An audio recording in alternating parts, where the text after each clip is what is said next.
आपने कभी सोचा कि थोड़ी बहुत नोक-झोंक और अनबन हर रिश्तों में क्यों होती है? क्यों हम किसी बाहर वाले के साथ यही चीज़ें नहीं करते? क्यों हम सिर्फ अपनों के साथ ही करते हैं? अगर हम इन सब चीज़ों को पॉजिटिव वे में देखें ना, तो इसका सिर्फ एक ही मतलब निकलता है कि सामने वाला हमसे प्यार करता है और हमें अपना समझता है। शायद इसीलिए हमारे बीच नोक-झोंक होती रहती है।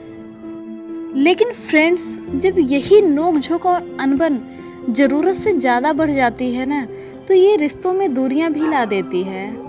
और यहाँ तक कि मैंने कई घरों को टूटते हुए भी देखा है। फ्रेंड्स, अगर आपने मेरे चैनल को सब्सक्राइब नहीं किया है तो रेड बटन दबाकर मेरे चैनल को सब्सक्राइब करना ना भूलें। फ्रेंड्स, इस वीडियो में मैं आपको 5 ऐसी चीज़ें बताने वाली हूँ जिससे आप अपने पार्टनर के साथ बेहतर लाइफ स्पेंड कर सकते हैं। फ्रेंड्स, ऐसे लोग शायद ही मिलें जिनकी पार्टनर से कभी नोक-झोंक या अनबन नहीं हुई हो। रिलेशनशिप के बीच यह एक आम बात होती है। आज जो हमें कभी नहीं भूलनी चाहिए कि संबंध बनाने में तो बरसों लग जाते हैं, पर यह एक ही झटके में टूट जाता है। ये बहुत ही स्पेशल और यूनिक होते हैं क्योंकि ये हमारी भावनाओं से जुड़े होते हैं। इसीलिए अगर नोक-झोंक या मनमुटाव हो तो सब्र से काम लेना चाहिए। संबंधों को ठीक करने की कोशिश करनी चाहिए। चलिए जानते हैं कुछ टिप्स, जिसमें नंबर 1, अहंकार ना करें। जी हाँ, कई बातों पे लोगों की राय अलग अलग होती है। इससे संबंधों में दरार नहीं आता, लेकिन कोई एक पर्सन अगर अहंकार की भावना से ग्रस्त हो तो वो दूसरों को ज़्यादा महत्व नहीं देता। ऐसे में संबंध लंबे समय तक नहीं चलते। अपने बात को ऐसे तरीके से रखो कि सामने वाला हर्ट भी ना हो और आप जो बोलना चाहते हो वो सामने वाला समझ भी जाए। नंबर 2, जिद।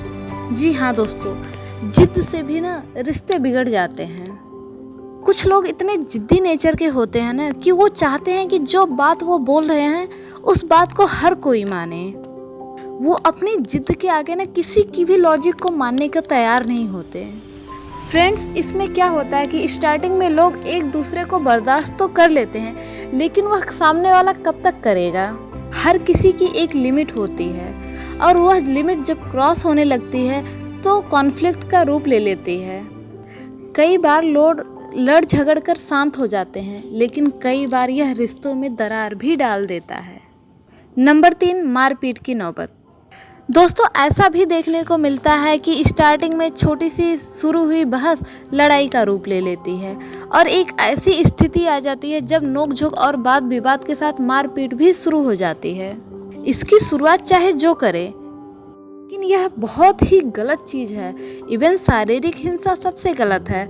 अगर पुरुष महिला पर हाथ उठाता है या फिर कोई महिला पुरुष पर हाथ उठाती है तो यह कानूनन अपराध भी माना जाता है।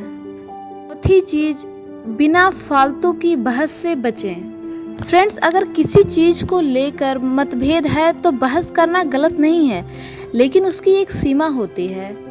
बिना मतलब के आलतू फालतू चीज़ों पे जो हमेशा बहस होती रहती है ना, उससे हमेशा बचने की कोशिश करनी चाहिए।